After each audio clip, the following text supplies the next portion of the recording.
In this full 2026 guide, I'm going to show you how to permanently delete emails from Outlook, Hotmail, and even old MSN accounts.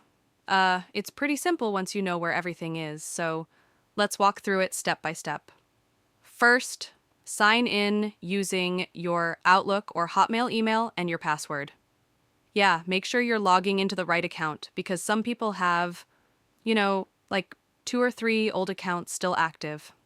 Once you're signed in, you'll land in your inbox. If not, just tap the mail icon on the left side. That'll take you straight to your messages. Now choose the emails you want to delete. You can click them one by one, or if you want to clean everything, click the little check box at the top to select the entire page.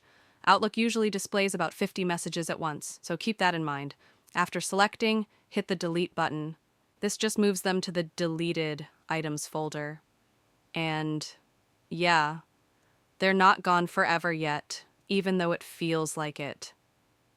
Now head over to the deleted items folder in the sidebar. Everything you removed is still sitting here. Think of it like a trash bin that Outlook keeps until you clear it. All right, here's the important part. To delete everything permanently, click Empty Folder.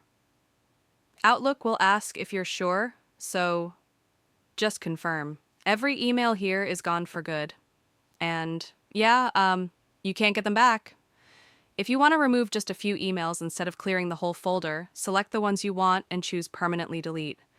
This skips the folder emptying and wipes only those messages.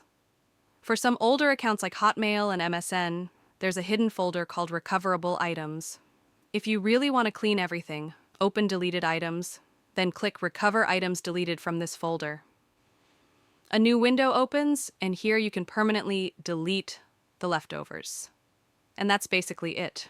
Your Outlook or Hotmail inbox should now be completely cleaned out.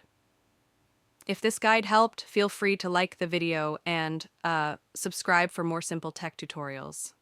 Thanks for watching, and I'll see you in the next one.